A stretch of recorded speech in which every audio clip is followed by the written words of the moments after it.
हफ्ते भर तक हर पल मौत से लड़ने के बाद जब किस्मत ने अपनों के सामने पहुंचाया तो आंसुओं का सैलाब उमड़ पड़ा। ऊपर वाले की मेहरबानी कहें या खुशकिस्मती, जो लोग उत्तराखंड में मची तबाही से जूझ कर जिंदा लौटे हैं उनके लिए ये दूसरी जिंदगी से कम नहीं। ये बच्ची है, छोटे बच्ची साथ थी, ये बच्ची साथ थी। कैसा माहौल था? पूरा खाना पीना कुछ नहीं, कुछ नहीं। हमने जिंदगी में ऐसा किसी को भगवान नहीं बता ऐसा दिन निकाला है। रात को ऐसे कपड़े पहन के ऐसे भाग लिए रेस्ट हाउस की तरफ। लोगों की हालत तो यही थी, सब ये चाह रहे थे कि हम जान बचा के किसी तरह से भागें।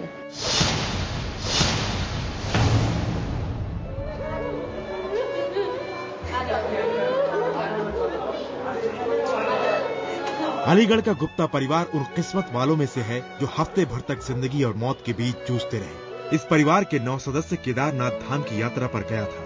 तबाही के उस मंजर को इन्होंने अपनी न सिर्फ आंखों से देखा बल्कि हर पल करीब आती मौत को महसूस भी किया। कुछ भी नहीं था, किलोमीटरों में रेलिंग थी, वहाँ वो बिल्कुल नहीं थी, कुछ भी नहीं था वहाँ पे मंदिर के पास, तो आसपास सब खत्म हो गया। इतनी बड़ी रेलिंग थी जो हमने लाइन लगाई थी और वो कुछ भी नहीं था वहाँ पे, सब खत्म।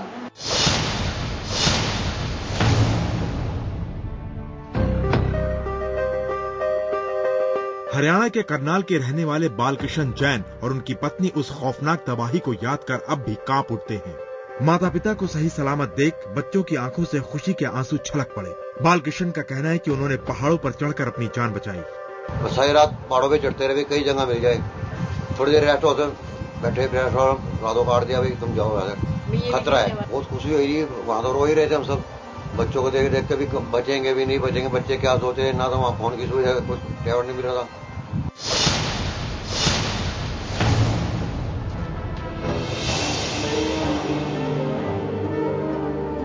मुजफ्फरनगर के रहने वाले पूर्व विधायक अशोक कंसल अपनी पत्नी सरिता कंसल और 8 साथियों के साथ 4 धाम की यात्रा पर गए थे। केदारनाथ के दर्शन के बाद खराब मौसम ने इन्हें रामबाड़ा में रुकने पर मजबूर कर दिया। सबने तय किया कि मौसम साफ होने पर आगे सफर करेंगे, लेकिन उससे पहले ही मौसम ने वो तबाही मचा दी जिसे सोचकर ही रोंगटे खड़े हो जाते हैं। इनके साथ गए 10 में से 8 लोग सही सलामत लौट आए हैं, लेकिन 2 लोग अब भी लापता हैं। बारिश जबरदस्त होने से चारों तरफ से पहाड़ गिरने शुरू हो गए और पानी का इतना जबरदस्त बहाव था कि जैसा बादल फटा, और बादल फटने से चारों तरफ से पहाड़, दुकानें, ये सब स्वाह होनी शुरू हो गई।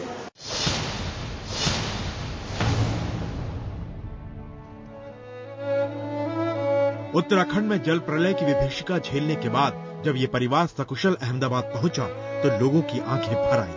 कुदरत के कहर से बचकर आई मां को सामने देख बेटा फूट फूट कर रो पड़ा।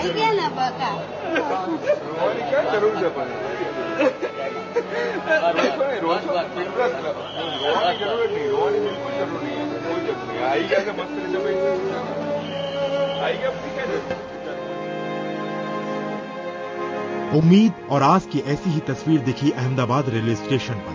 4 धाम यात्रा पर गए 102 यात्रियों का जत्था जब अपनों के बीच पहुंचा तो सबने राहत की सांस ली। होटल की होटल है, गंगा के अंदर बह गई है, 3-3, 4-4 मंजिल की, बराबर। और सरकार ने वहाँ की सरकार ने पानी का पाउच भी हमको पिलाया नहीं है।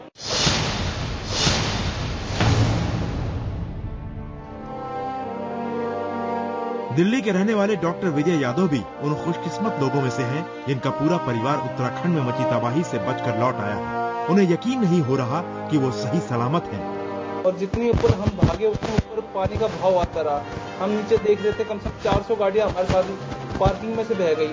कम से 100 लोग हमारे आंखों के सामने बह गए। इतने लोग, बहुत पब्लिक से, इतनी पब्लिक भाग रही है, अपनी जान बचा रही है, भाग रहे से इतने मर गए, इतने जान बचा बचा कर पहाड़ियों में भाग रहे।